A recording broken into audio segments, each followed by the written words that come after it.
એવું તો કોઈ દીકરી છે ને ઘરવાળાને કેન્સર 2 વર્ષ થયા પછી ઊંઘી ગયો પછી દીકરીને બળજોરી આ વાળ કપાઈ દીધા દીકરી તો ફોન કરી દીધો ફોન ન કરવા દે આ વિધિ કરવી પડે કહેતા હોય તમને ક્યારે જાણ અમે ત્રીજા દિવસે ત્યાં બેસવા ગયા ને ત્યારે અમને ખબર પડી તો દીકરી માથે કપડું બાંધેલું મેં મમ્મી કીધું પડે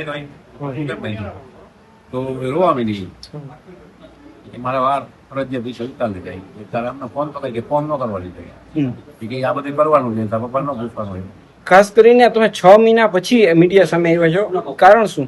અમે 4 મહિના પહેલા અહીંયા ફરિયાદ કરવા ગયા હતા પણ અત્યારે આપણે તમને ખબર હોય તો અહીંયા ડિમોલેશન ચાલુ થવાનું હતું ને એટલે એ લોકોએ કીધું ફરિયાદ તો અમારી લઈ લીધી હતી ત્યારે એ લોકોને ધોળજી વાળાને બોલાવ્યા હતા આવ્યા હતા જો સમાધાન થતું ને તો કેસ નથી કરવો પછી એફઆઈઆર દાખલ કરી દેવાનું વચમાં ડિમોલેશન આવ્યું એટલે કે હમણાં તો આ નહીં થાય ખાલી કારણ કે બધી પોલીસ વડે કે પછી બોલાવી ત્યારે આવું પણ એમ નહીં, આ ગુનો ધોરાજીમાં બન્યો છે તો પછી ફરિયાદ ગ્રામ્યમાં આવે તો ગ્રામ્યને ડિમોલેશન ને શું લેવા દેવા? આઈને પોલીસ અમને એમ કીધું કે ભાઈ અમે અહીંયા અત્યારે બધા સ્ટાફ ત્યાં હોય મતલબ ફ્રી ન હોય એમ આપણે 2 મહિના જાળવી જવું પછી તમારો કોર્સ લઈ લેવાનો. ખાસ તમારા દ્વારા પૈસા પણ કંઈક માંગવામાં આવ્યા હતા, શું માંગવામાં આવ્યો હતો, શા માટે? દીકરી અમારે દીકરીને 2 દીકરા છે, એક દીકરો 10 વર્ષનો અને એક દીકરી છે 4 વર્ષ. એના માટે કીધું ભાઈ 20-30 લાખ રૂપિયા તમે આપી દીધી. અમને પૂછ્યું એ લોકોએ મીટિંગ કરી મારી કરે શું છે બોલો કે તમે જે નક્કી કરીને કયો તમે જે નહીં અમે લઈ લેવું કે અમે નહીં કહી પછી મેં બોલ્યો હું દીકરા નામના 20 લાખ રૂપિયા મૂકી દો, દીકરી નામના 20 લાખ રૂપિયા મૂકી દે અને મારી દીકરી જે કઈ દાગીના તમે ચડાવ્યો હોય દાગીના આપી દો એટલે આપણે વાત પછી પૂરી. પૈસા તો નથી આપવા તો આ તમારા દીકરા છે, તમારા સંતાન છે તો તમારી ફરજમાં ન આવે. એની પાસે 2 કરોડની મિલકત કે પૈસા ન મળ્યા એના કારણે મીડિયા સમક્ષ એવું કહે પૈસા તમને નથી મળ્યા એના કારણે આ બધો પ્રશ્ન ઉભા થયા હોય એવું ખરું?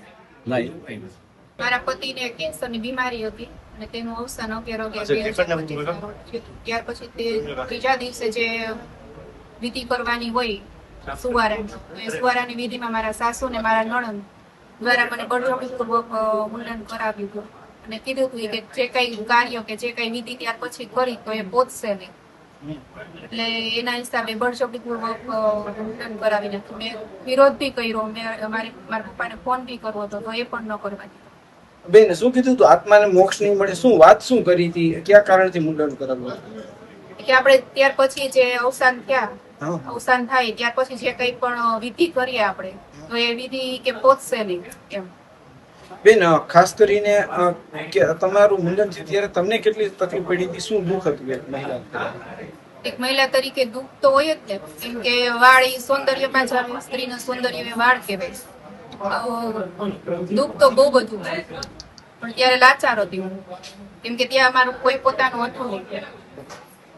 પોલીસ ફરિયાદ કે પોલીસ ફરિયાદ અત્યારે મેં મહિલા પોલીસમાં ભરી છે.